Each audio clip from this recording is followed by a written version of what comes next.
jaartiin qaalii jaarsaa didde salaati siin qeebalamu soomanni siin qeebalamu du'aayin siin qeebalamu halkanii fi guyyaame dhaabbachaa waltus qeebalamuuf jee maaliif qaalii abbaa manasii godhuu kadidde waan takka irraan qeebatu rabbiin saniifuu rabbiin nu haa qaceelchu nuti hundinuu qaceellamina qabnu rabbiin nu haa qaceelchu saniifuu duniyaa rabbi si halaafisu ati obboleetti jedhe xiqqoolee gorsa namaallee fudhadhu maaliif waan hundinuu manamaasiif abbaa manaa fi fudhaa gurbaan kun niin fudhaallee hojii zaahir bahee niin fudhaa sinjuu malee ati baatee halaal ala baatee dhalaa mana fidatu si dhaadannoodha amma si dhaadachuu jira. Inni rakkoo qaba beektaa. Dhalaa mana fidachuun sanis isi dhaadachuu jira. Jaartiin akkamma yoo rakkoo qabaatellee yoo jechuun kan ishillee badduu taatellee isii qaxaree ilmaan bira dhalaa bira osoo inni kaan qortiin mana fiduu. Shariyaanu akkas hin jenne. Jaartaa manarraa baasii aarii aaraan baasii. Fuudhin mana fidaduu jenne. Yoo baasee. Abdiinis dogongora waan duniyaanis dogongora qabdi isaan lachuu dogongora jiran. Saniifuu isaan lameenuu obboleeyyan keenya akkanallee isaan irratti hin barbaachisamu nuti illee hin feenu akka isaan akkanatti faffaca'anii jiraatan hin barbaadnu. Saniifuu rabbi nu hanakkisuu hordoftaaf daawwattoota keenya. Nu waan beekne. Nama akkatti beekuree. Kakkaaf jiru namni waan beekne akkana ajaa'isu kun. Amma bahaarii fi abdii walitti fidin. Maaliif ji? Akka baharraa laatan lafa jechuudha. Amma abdii fi bahaar walitti fidin. Bahaar. Akka kiyyatti dhiira maaliif ji dhiira waan hin jiruuf dhalaa mana kiyyaa fitanii natti hin dhaalanne an takka alee kaayateetti fedhu niin fudhaa jiru sanuu ayyee mana gaafateeti ani hin taatu jennaani inaada sana inaan fuudhee malee sila dhaabii honjees nama dhaabbata najjaash faadha faadha si bira taa'ee jaalla keessa hin seen abdi tuffiteeti beeki jaarti ta'e feetu jalloo haa taatu feetu baalagee haa taatu feetu naamusaa qabaattu jaarti ta'e namni si cinaa taa'ee arrabsuun dhorkaadhaa si cinaa miti fagoo taa'ee arrabsuun dhorkaadha maaliif ati du'aa miti ati jiraadha akkamiin jaartitti tuqamti otoo ati jirtu haadha ilmoota ta'e irra walitti aartanii boroo walitti deebitanii qaanyidha yaa boo waan akkana kan nurraa dhaaba yaa rabbi waan kun babal'ate barma magaalaa dibateer fatiyaatiin beektaa dhugaatii obboleessa keenya bakkee dhalaan lolfamtu bakkuma hunda numa dhaabbattaa ni agarraa galatoomillee maaliif nama jechuun nama akkanaati yeroo balloo qofaatu ta'e yeroo rakkootis si cinaa dhaabbachuudha. Assalamualaikum warahmatullahi wabarakatuh. Daawwattoota hordoftoota keenya. Arrallee jechuun gaa deebinee isin dhufnee jirra. Salamatallee hin dagannee jechuun bakka jechuun gaa. Walumaanuu as keenya jaarra jechuun fatiyaa biratti argama. Wanni biratti argamuufis gaa mee waan hundaa'u gaa isiniif himna. Assalamualaikum warahmatullahi wabarakatuh. Akkam jirtan hordoftoota fi kabajamtoota keenya akkam nagee qabdanii jirtanii jajjabaattanii baga jiraattan jecha. Salaamtaan teenyu toonni irraa burqitee isin biraa haadha qabdu jecha. Arraan tana balloon na bira argama waan na bira dhufellee hin beekne kaameeruma duraan seefaayatin waan si hojii mareedduu jiraa jee walumaan laalla. Egaa jechuun gaa daawwattoota keenya jechuun wanni hin fatee bira dhufeef waan hedduu takka jechuun waa'ee duniyaatii fi waa'ee abdii kana jechuun hedduu takka jechuun miidiyaarra deemuu jirti hedduu irrattillee nu arrabsu jirtanii hedduu wantillee nu arrabsu kanuma hin fayyadatan waan haqaatiif bira dhaabbachuu irraa wanni san jechuun deemtee dheerattee abdii kana fi takka duniyaa sana jechuun addallee dadhabnee jirra. Akka waliin galtee mari'annee duraallee kadhatu jiru ati qofa qabda daawwattoonni keenyallee yoo hin dhagahin ati qofa qabda akka abdillee kadhatu jiru abdillee bira dheettee jechuun abdillee kadhattee ishiillee kadhattee jechuun gaa mana seettee jechuun ati qofa qabnaa daawwattoonni cinaa tokko jechuun qofa qaba cinaa nama gadi ka waan faamnee jira takka karaa abdii kaan ammoo waa faamee jira rakkoon qabu asumaanuu maaliif jechuun deemee jechuun fataan beekta wanni kun fakkatu jaarsaa jaartiidha.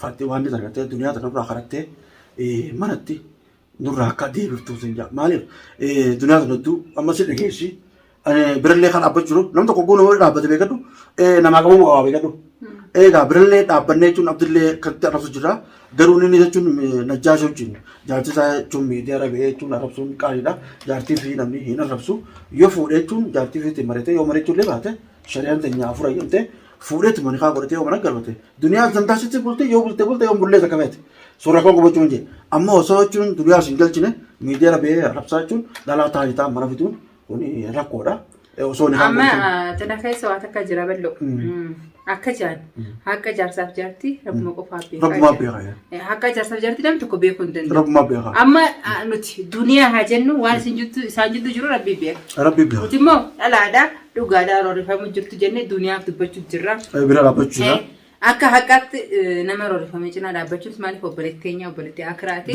Abdiinis obboleessa keenya obboleessa akiraati.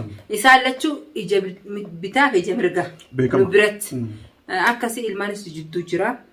Waan akkana isaan jidduu hin toluu jenneeti isaan jidduu bitis rakkachuu jira.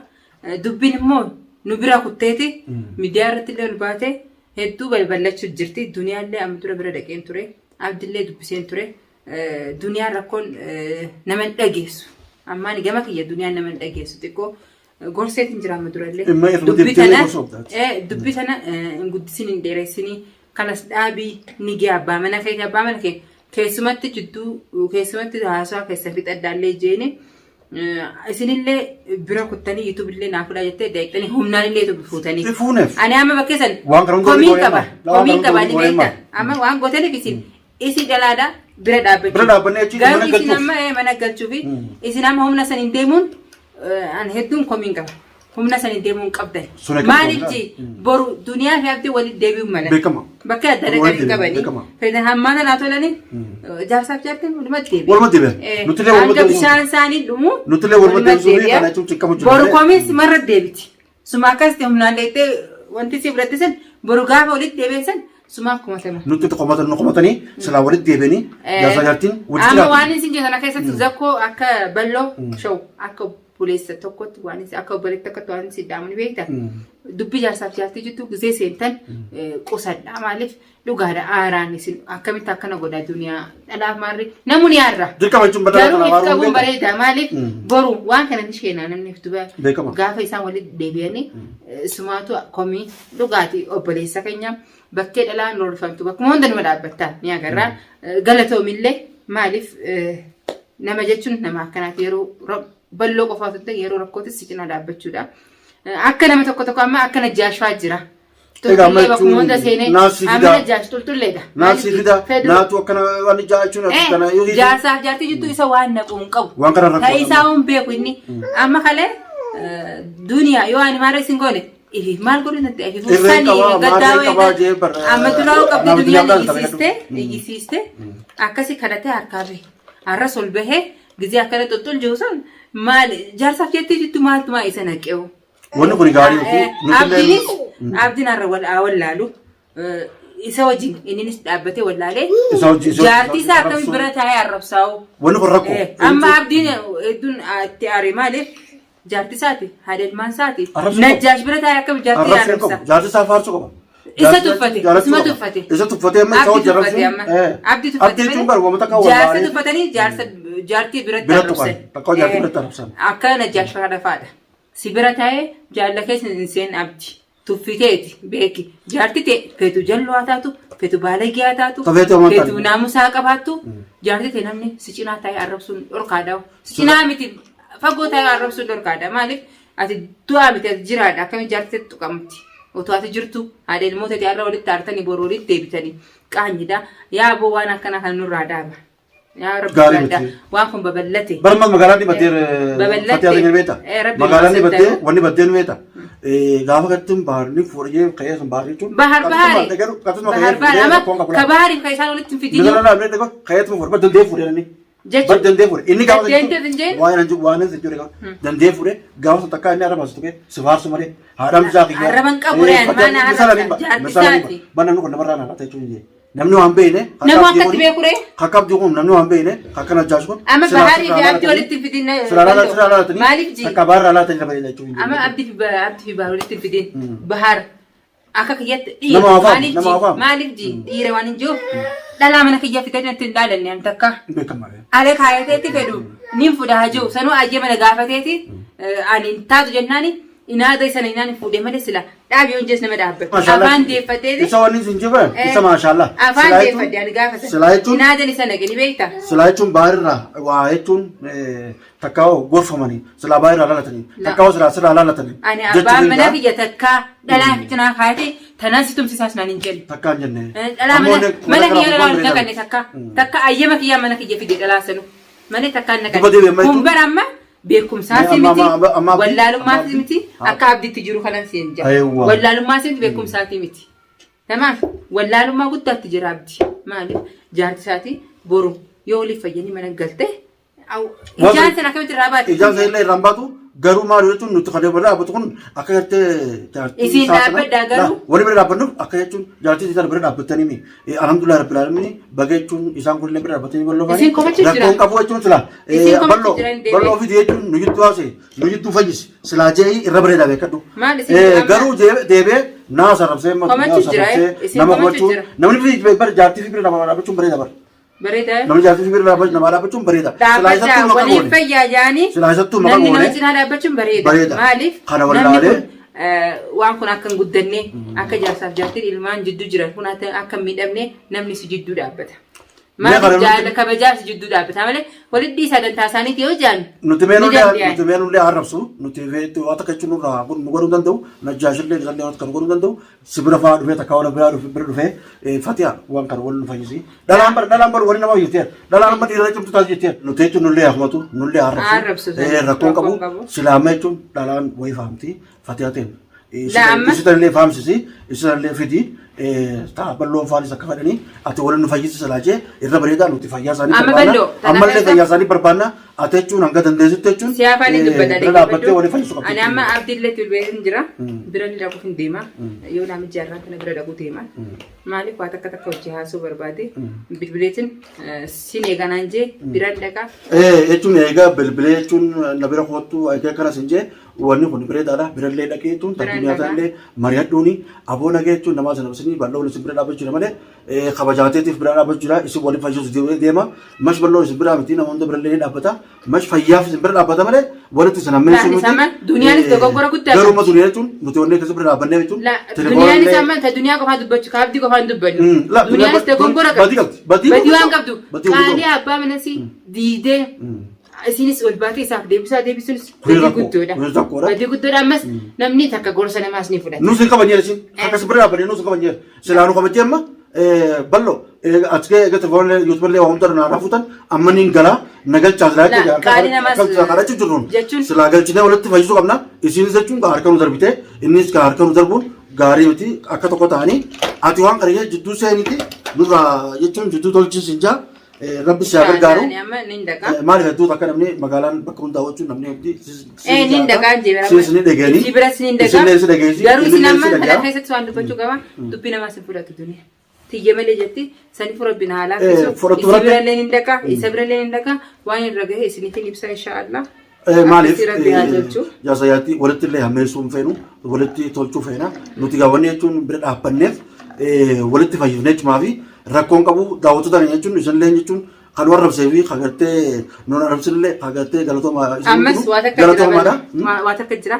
akka shariyaa keenyallee jaartiin qaalii jaarsaa didde salaati siin qeebalamu soomanni siin qeebalamu du'aayin siin qeebalamu halkaniif guyyaame dhaabbachaa ooltus qeebalamuuf jee maaliif qaalii abbaa manasii godhuu kadidde waan takka irraan qeebatu rabbiin saniifuu rabbiin haa qaceelchu nuti hundinuu qaceelumina qabnu rabbiin nu haa qaceelchu saniifuu duniyaa rabbi si haa laaffisu ati illee obboleetti jedhe xiqqoolee gorsa namaallee fudhadhu maaliif waa hundinuu manamaasiif abbaa manaafi fidha gurbaan kun niin fudhaallee hojii zahir ba'ee niin fudha sinjuu malee ati baatee halal ala baatee dhalaa mana fidatu si dhaadhannoodha amma si dhaadachuu jira. Inni meeta inni illee rakkoo qabeeta. Dhalaa mana fidachuun sanis isi dhaadachuu jira. Jaartiin akkamma yoo rakkoo qabaatellee yoo jechuun qarshillee badduu taatillee isii qaxaree ilmaan bira dhalaa bira osoo inni kaan godhatee mana fidu. Shariyaanuu akkas hin jenne. Jaartaa manarraa baasii aarii aaraan baasii. Fuudhin takkaa'oo mana fidaduu ni jira jedhame. Jenne. Yoo baasee. Abdiinis dogongora waan duniyaanis dogongora qabdi isaan lachuu dogongora jiran. Saniifuu isaan lameenuu obboleeyyan keenya akkanallee isaan irratti hin barbaachisamu nuti illee hin feenu akka isaan akkanatti faffaca'anii jiraatan hin barbaadnu saniifuu rabbi nu halakkisuu hordoftaaf daawwattoota keenya isillee du'aa inni godha yoo dogongora illee ani dogongora qabdaan aan jaa maaliif isaan lachuu badii jiranii waan hin jiruuf anamma wanta kan jiran daawwattoonni kan jiran haa dhagahu abdi fedhuu fuudhuu barbaada mashachuun isii ari'ee duniyaa ari'achuun dhalaa jechuun mana fidatee jechuun mana bulchuu takkaa'oo sagagaalummaa hojjechuun isarraa qaaniidha wanni kun bareedduu miti duniyaallee deeffatee fuudhuu barbaannaan karaa heeraa saniin fuudhee jechuun nikaa godhatee duniyaa biratti mana galfachuun takkaa'oo manatti kireeffachuun kun rakkoon qabu arrabsuudhiisi jaartii ta'e haadha ilmaan keetiiti Tasitti antu isiidha. Tamma fuuldura haadhuma namaa isaatu taara. Sun bulti isaa beekama. Isaan beekama. Waa'ee bulti isaa galchuu waan feenu waldhabbii isaanii hin barbaanne nuti. Nuti onneen nuun galfatee wajjin mana isaa waliin nagaan jiraachuu. San qofa barbaanna nuti alatti ati faca'anii jechuun. Ani amma waan inni amma waa'ee fuudhaa bal'oo jeemi. Fuudhuuf san waa'ee dantaa isaaniitti bulti isaanii dhimma isaaniiti. Ani waan hin jeemu waldhabbii isaanii hin feene. Waldhabbii isaanii xiqqaa irraa kaatee ammaan tana guddatteeti bakkee tana geesse ilmaan jidduu jira. Ilmaan midhutaa waa meeqaa jidduu jira. Nuti amma kanumaatu dhaabbatu isin jidduu rabbi haa fixuu dubbii tana jechuuf deemna. Anamma yoo dandeessime ani wanni takka tarii siidha amma dandeenyaan dadhabnallee abdis biraaf biraki jechuun wal qixxeessi asmaanuu nurraa waliif fayyisiin sinjaa daawwatu kan jechuun kan qomatulleen kan arrabsulleen galatoomaadha ani jechuun wanni bira dhaabbeef jechuun kan alaamtu jechuun taa miidhamte dirqama bira dhaabbanne jechuun maafiin bira dhaabbee malee badii miti takka waa abdichi diibeeti miti isaan lameen waliif fayyisu maafiin bira dhaabbee isiillee jechuun waa hunda telefoonaa waa hunda illee irraa fuudheefi sunillee dha'uuf jechuun waa hunda osoo hin ta'in nuti gaa sodaachifnee irraa fuunaa yoo waliin harkaa itti dhahine namni gaa wal lolaa takka waliin bu'aa bakka sanii sodaachifnee isii jechuun gammachiifneeti mana galchine jechuuf isiinillee kana wallaaltee damma jechuun akkasumatti deemu jirti fatiyaan dhayitee haa jibbaatti nu sinjaa inshaallah jechuun ani yoo asitti keessa dhaabbachuu fennes rakkoon qabu namni bira dhaabbu qabiraatu hedduu jira isaan ammoo waliif fayyuu isaaniitti fedha rabbi walitti haa fayyisu fatiyaan jechuun laaltee walitti haa fayyitu waliif fayyisiin jira. Inshaallah rabbi naa gargaaru ani rabbi naa gargaaru yoo rabbi naa laaffise naa harkatti dhumte yoo naa harka dhumte san ani waan hin barbaadu isaan lameen akka dogongora qabanii ibseetiifin namni gisee dogongora isaaniitis dhugaa ka beekus dogongora isaanirra ni deebi'a akkasii wal tuffachuun bakka tana hin jirtu maaliif anis dhalaa jaalina tuffachuun mala garuu ani akkan obboleeyyan kiyya obboleeyyan agiraati wal baranne rakkoo gaafa kiyyaas akkasii rakkachuu naa turte duniyaa arrammoo yeroo isii rakkattu ani isii bira dhabamuus hin barbaanne akkasii hordoftoota kiyya rabbi si haa laaffisu jaarsin leetu waa hinaa godha bakkeen gee hunda viidiyoon isin beeksisa.